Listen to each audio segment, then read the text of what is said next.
What's up, Badger fans? We're going to continue breaking down this great recruiting class, talk about some superlatives, and break players down into different categories. All that and more in today's Locked On Badgers. Let's go. You are Locked On Badgers, your daily podcast on the Wisconsin Badgers. Part of the Locked On Podcast Network, your team every day. Hey, what's good, Badger fans? Welcome to Locked On Badgers. Thank you for making this your first listen every single day. For all the everydayers out there, thank you so much for being part of this community. I really do appreciate y'all. Today's episode is brought to you by FanDuel. Make every moment more. Right now, new customers get $150 in bonus bets with any winning $5 moneyline bet.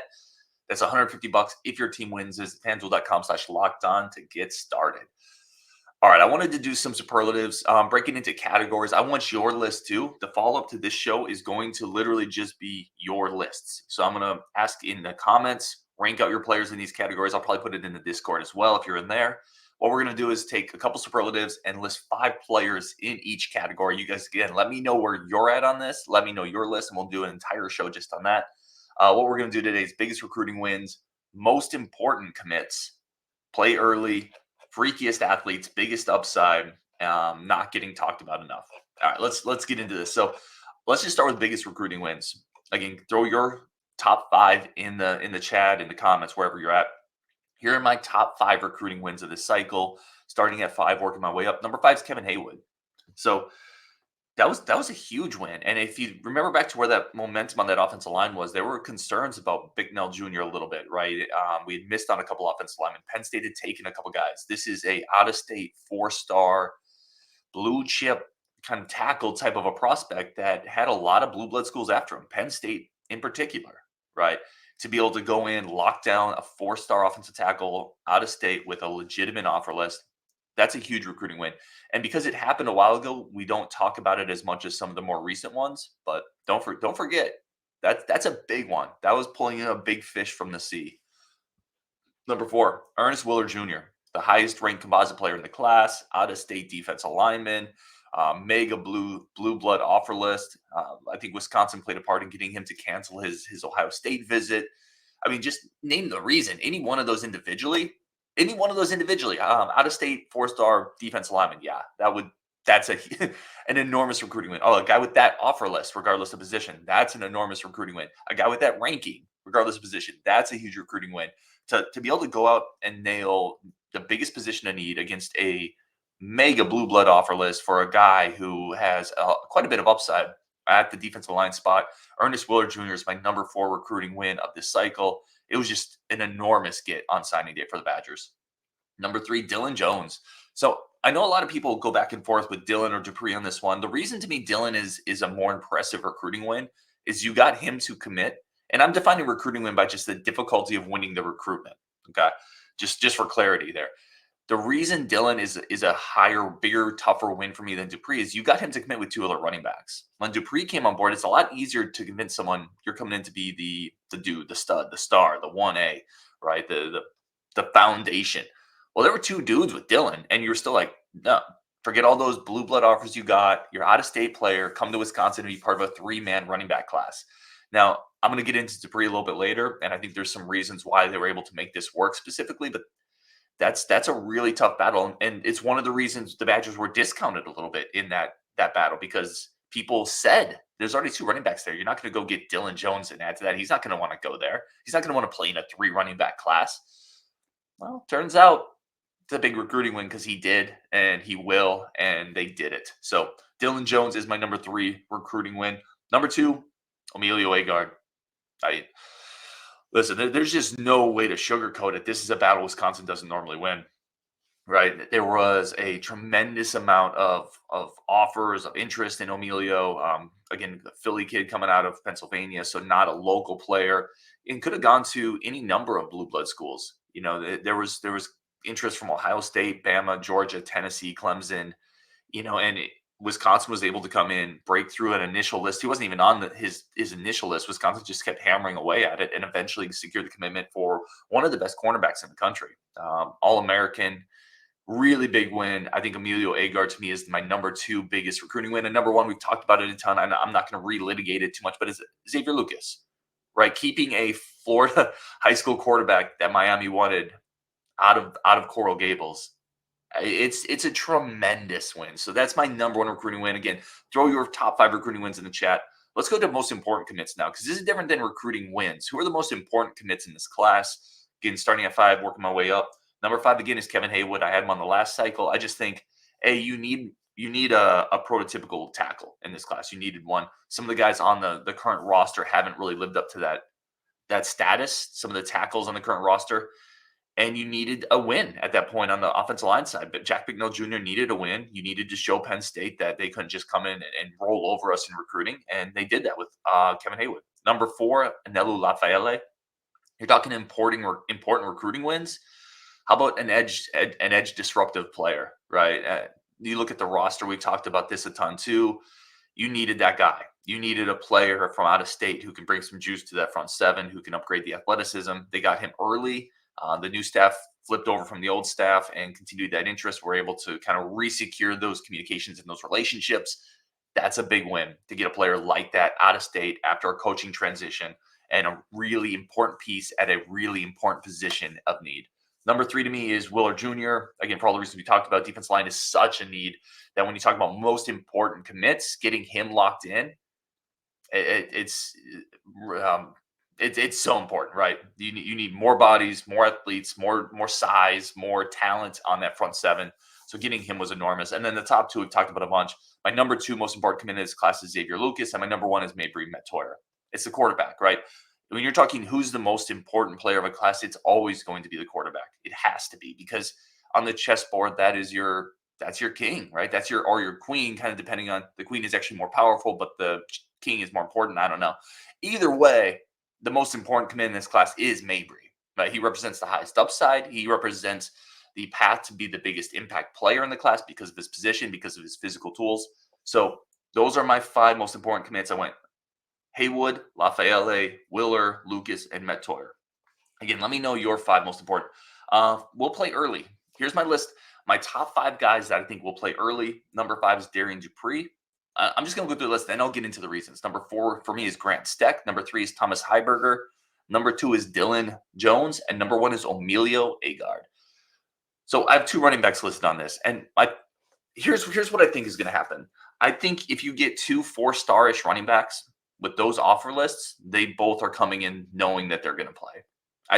I don't think the staff makes promises like that, but I think that's probably been communicated at some level, right? I don't think either of those guys are coming into redshirt. I think it's a safe bet they both play. Dylan and Dupree. Heiberger, he's going to play special teams immediately. Like there's just no ifs, ands, or buts about it. That dude is too physically talented. Now, maybe he doesn't carve out a role in the defense right away. In fact, I would be surprised if he did. But if we're talking playing early, with his frame, his size, his athletic ability, he's going to be on every coverage team. Thomas Heiberger, you're going to see him all over that Madison field, that Camp Randall field, making plays. Grant Steck, I just think it's a combination of being physically ready and going into a position that doesn't have a lot of depth. I think he plays right away. And then I've talked a ton about Emilio Agard. I think he slots into that 2 deep. He's technically sound, physically ready. So those are my top 5 ready to play early. Again, let me know your list. All right, we're going to take a quick break.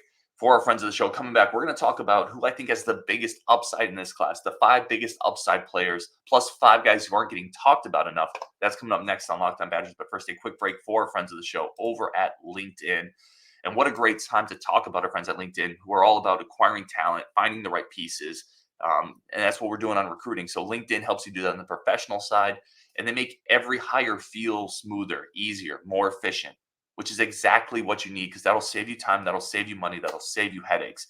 And they have the largest professional network in the world for a reason. It's because they crush it. And it's why small businesses continue to rank LinkedIn jobs #1 against leading competitors for finding the best candidates for your jobs. They have screening tools, simple questions to keep the people from interviewing that have no business interviewing, that waste their time, that waste your time. Listen, time is the most important thing any of us have. Don't waste it on interviewing Joe Schmo from down the street who has no interest actually in your job. Find the right people, the right candidates the first time. LinkedIn Jobs helps you find the qualified candidates you want to talk to faster. Post your job for free at linkedin.com/lockedoncollege. That's linkedin.com/lockedoncollege. Post your job for free. Terms and conditions do apply. All right, let's talk biggest upside. So again, we're just kind of going through and ranking these players, right? Your biggest upside players in this class, going from 5 to 1. 5, I'm going to put Rob Booker. I'm going to put a guy that we haven't talked about a ton, right? Obviously, flip back from UCLA, but when you just look at, I think Grant Steck is the more rounded tight end. I think he has the higher floor. I think he is the safer prospect. But if you want to just look at upside, there was a point where Rob Booker was a 4-star tight end. He's a high 3-star now, but that's a 6'6", kind of really springy, rangy athlete. Long wingspan, basketball type skills, really unique athleticism, being able to kind of run, jump quick, like some receiver skills in that 6'6" frame. There's tremendous upside there for Rob Booker. Now it has to kind of come together. He has to work on blocking. He has to work on some of those other aspects of being a tight end at the college level. But just from an athleticism standpoint, there's not a lot of 6'6" guys with his ability to jump and run on the planet. Like in general, just those body types don't exist everywhere, right? So to get him in and then to bring him into an offense that's going to put him in space, it's not going to come into an offense where he's going to have his hand in the dirt a ton. I'm excited for it. I think there's a lot of upside there that isn't discussed very often with Booker, especially in this class. He's kind of lost in the shuffle a little bit. Number 4, I got Dylan Jones. We had Brian Smith on, and first of all, Brian Smith loves Dylan Jones and said, yeah, he looks like a Heisman guy. I mean, that's projection. You have to see how it comes together, but that's the type of upside you're talking about with Dylan Jones, right? So instinctive, so natural. We had a comment in here from Commandant Klink who mentioned, totally agree with Brian Smith. Dylan's vision is outstanding. It's what stood out to me when I watched his tape and said to me, this guy can be special, just so natural and instinctive. Another Commandant Klink made is just how easy he shifts the ball from the left to the right hand as he's running to the very sidelines. He's so instinctive, so natural, and he has great physical skills, right? There's a lot of running backs who have great physical skills, but they don't feel the position. And then there's a lot of running backs who feel the position, but they don't have great physical skills.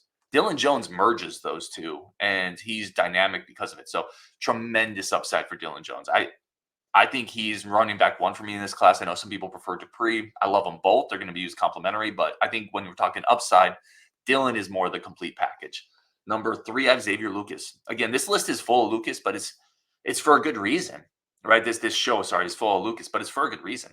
Just a 6'1" corner who can run and fly and has ball skills and has been tested at the highest levels of high school competition, who's physical, who's rangy, who the offer list backs it up, the film backs it up, his coach backs it up, the production backs it up, the physical attributes back it up. His upside is NFL cornerback and not 5th round NFL quarterback. His upside is 1st, 2nd, 3rd round NFL quarterback. Now, most players don't reach their full upside. Most players don't reach their full ceiling, but he has those types of physical tools. When was the last time a Badger cornerback had that combination? And it's not just, Deron Harrell was tall and fast. No, Deron Harrell played in Colorado, though. Like, this is different. Deron Harrell played kind of receiver, kind of cornerback, kind of whatever.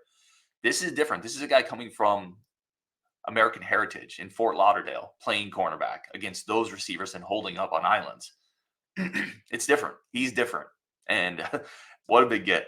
Number 2 on the biggest upside to me is Mabrey. For everything I've talked about already, just in a vacuum, right? Forget everything else. Just in a vacuum. If I told you, here's a quarterback, he's 6'5", 6'6", 220. He runs probably like a 4.65 physical player, NFL arm, played at a high level of football. Like that checks similar to what we're talking about with Xavier Lucas. It checks all the boxes that you want for a physical prototype. He is the physical prototype at quarterback. He is, that guy that the Trevor Lawrence comparisons are lazy but they're also there for a reason. Like he's that type of physical guy. I don't think he's quite as fast. Like he's not Trevor Lawrence, obviously, but he is that type of guy. And for that, like if you have a quarterback with those physical skills and that ability and someone who has shown internal improvement, right, the ability to get better and grow and to take to coaching, which he did from his junior to senior year, the upside there is immense for Mabrey Mettauer. And it just also happens to be at the most important position in football. So I have him number 2 on this list on biggest upside. Number 1 on my biggest upside list, Thomas Heiberger. Listen, a 39-inch vertical would be among the better verticals in the NBA Combine for guys who are dedicated to jumping high. He does that with a massive frame. It's not just the vertical, right? It's the vertical and the speed with that type of frame. That big, long, like that long-limbed kind of get in passing lanes, keep offensive tackles off of him. He's a monster athletically. And he's, to me, the biggest upside play in this class because his tools are so unique and so different compared to the rest of not just this class, but I, I can't think of a guy they've gotten in that is quite his type of athlete coming out of high school, right? They've got some great players like guys like Zach Bond, who's incredibly twitchy, but Bond didn't have his frame. Andrew Van Ginkel came out of a JUCO school. You start trying to think, there's just not a lot of guys they've gotten in like this because there aren't a lot of guys like this, period. Now, he didn't play at a high level of competition. If he had played him, listen, here's another one, reframe this a little bit. Put him down at a 6A school in Texas or at Fort Lauderdale in Florida and get more eyeballs on him. Like his offer list, which was already pretty good, had Oklahoma, a couple other schools, Nebraska, Texas Tech. He would have probably been a national recruit just based on those measurables if he had been in front of more eyeballs at an early age. But he played quarterback to start with. He was also a baseball guy. He didn't really play the camp game too much. There's a chance that this would have been like a 4 or 5 star type of prospect. And he is tremendously talented. So my biggest upside guys, again, Booker, Dillon, Xavier Lucas, Mabrey, and Heiberger. Let's do the 5 guys not getting talked about enough. 5 guys, and again, give me your list on this. Who are your 5 guys not getting talked about enough in this class? I'm going to go at 5. It's Hank Weber for me. Hank Weber is by the composite. And listen, somebody has to be last on a composite list, right? Somebody's first. That's Ernest Willer Jr. Somebody has to be last on this list. That's Hank Weber. When he first committed, I got to be honest, I was a little underwhelmed when he first committed. You look at the measurables, you look at the size, it doesn't really have that big frame that you're looking for on a defensive lineman. And I didn't think the measurables really popped. Going back and watching some of his senior film, he's better. Like, he's better than I gave him credit for. And he's a guy who carries the weight really well, great motor. Justin on the show the other day said he's got some heading syndrome. I agree with that. He's a better player than he's getting credit for. And he's a guy, you need bodies on the defensive line, right? Not every guy on the defensive line is an NFL pass rusher. You need enough that you can rotate out. You can send in a second wave. You can withstand injuries. He's going to give you good rotational minutes. And I think he's got a little more juice than people are giving him credit for. He was a little disruptive at times playing down at Tennessee this year. You see him get his hands in the air, bat some balls down, make some plays with disrupting the quarterback. I like him. I think he's a good, potentially rotational piece. Again, I don't think the upside is there with Weber necessarily, but I think he's a really solid piece that's not getting talked about enough in this class. Gideon Atuka is on this list for me. I've talked about him a lot, so maybe I am beating a dead horse here, but nationally and from a larger Badger fan perspective, I still don't think he's getting the credit he deserves. Everyone talks Dillon and Dupree. Again, I will repeat it. There is a reason they took Gideon Atuka when they did. It was a plan A target for them. That was a guy they went after. They really liked, and they took him knowing maybe it would tick off somebody down the road. Maybe they wouldn't be able to get a Dylan Jones. I'm not saying they chose him over Dylan Jones or they prioritized him over Dylan Jones, but what I'm saying is they weren't hesitant to take him in that moment. If you watch the film, throw out the rankings, throw out the pub, just go watch Gideon Atuka run and tell me that dude doesn't have a role in a college football field. Tell me he doesn't have a role in the Big Ten in October and November. Really good player. Great balance, physical, tough to bring down, really low center of gravity, good vision, good feet, not elite speed. Like that's probably why he's a 3. If he had elite speed, he'd be a 4-star guy. He doesn't have elite speed, but really physical grinder. I think he's going to give you positive yardage, and he's going to be a handful to deal with in the Big Ten. I like him a lot.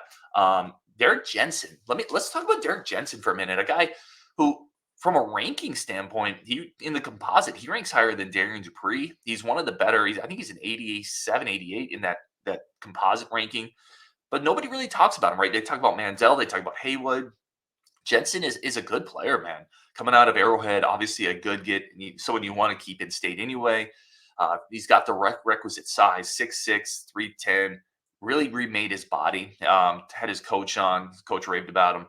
I like him a lot. I think he's more of a right tackle, but that's fine. Like, you need a right tackle and a left tackle. He's able to. There is clips of him pass blocking. He's able to get out and really move in space. He finishes blocks. I like him a lot. He's a good player. I think he's a right tackle, and you need one of those. Moves well, carries the weight already. You don't have to project with him. So Derek Jensen is number 3 on this list for me of players not getting enough pub or not getting talked about enough. Jay Harper is number 2 for me.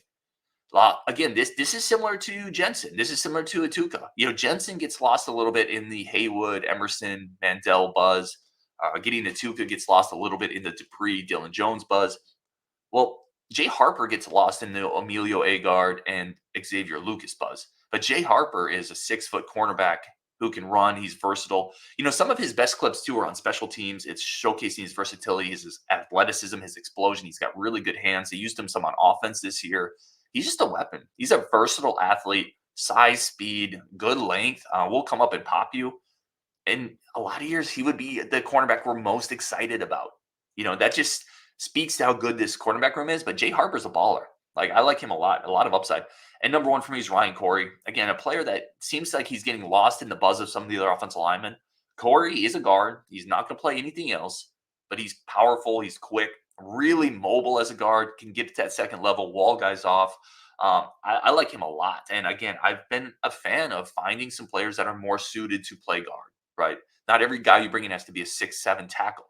So that's my list on the 5 players not getting talked about enough. Cory, Jay Harper, Derek Jensen, Gideon Atuka, and Hank Weber. Give me your list in the comments. We're going to take one quick break and then come back with your comments and some more of your thoughts on the recruiting class. But first, a quick break for our friends of the show over at FanDuel. FanDuel is the number one place to go and get all of your sports betting. It's the number one sports book that I use for a reason. And that reason is it's fast, it's simple, it's easy to use. What more do you need? That is what you want out of a sports book, right? And they have everything you possibly want. They have parlays, teasers, spreads. It's all there. Every team, futures, I bet on them because I don't want hassle. And FanDuel makes it incredibly easy. No hassle, simple. And the payouts are incredibly quick. Right now, there's also a great offer. New first-time users. If you win a $5 moneyline bet, you can win $150 in bonus bets, which is that $5 moneyline bet. That's $150 if your team wins. So visit FanDuel.com/lockedon today to get started. Use code FanDuel.com/lockedon. All right, let's bang out some of your comments because you had a lot of good ones, and we're going to do a couple shows of just your thoughts. The first one here is Kurt from Kurt244. He said, it's going to be nice to finally have a cornerback be a strength again. It's been a long time.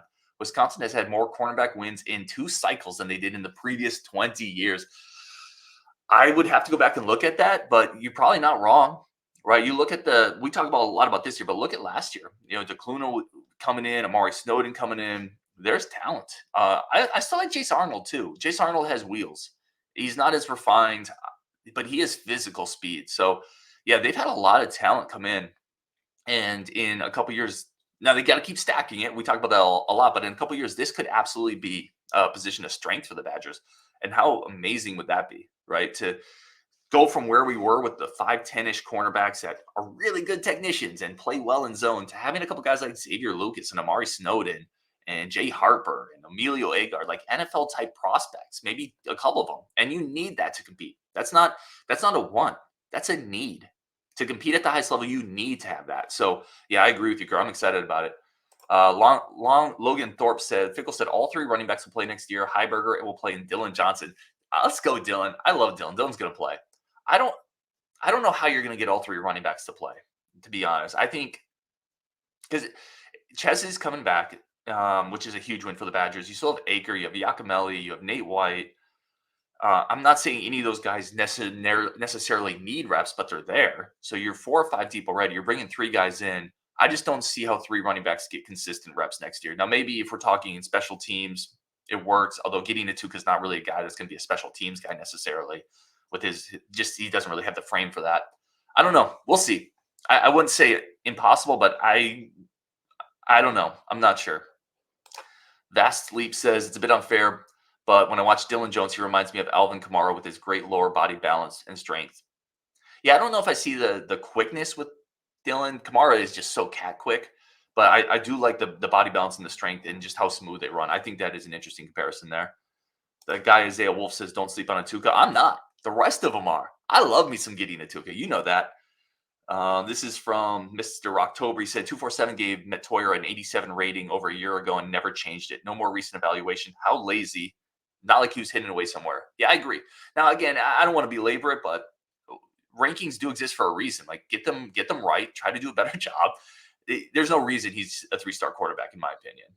A couple sites got it right, gave him 4 stars. But yeah, 247 felt like they were a little lower in our class overall this year for whatever reason. It's just interesting. It'll be something to track. We'll see who was right in 4 years. Bite Me said, too slow for me. This is in regards to Dylan Jones. Too slow for me. I need a running back with speed. Damn it. He has a 4.6 40 time. I think he plays faster than that, right? You can be 4.5 but not be instinctive, or you can be 4.6 and be instinctive. And I think he's a little faster than 4.6. Like, he runs away from people. He's not a 4.4 guy. He's not. I think he's probably going to run in the 4.5s in college. And with his power and his instincts and his ability to make people miss, I think that's plenty. I think he's plenty fast. Brian Smith is maybe I'm wrong. Like, I respect and thank you for throwing the comment in here, but Brian Smith has talked several times about speed being one of his assets. So I think he's probably faster than that time gives him credit for. All right, everybody, really do appreciate it. Thank you so much. We're going to talk again. You can see more player reviews come out, more interviews coming up, a lot coming up on this Locked On Batters channel on Wisconsin, and we'll talk later.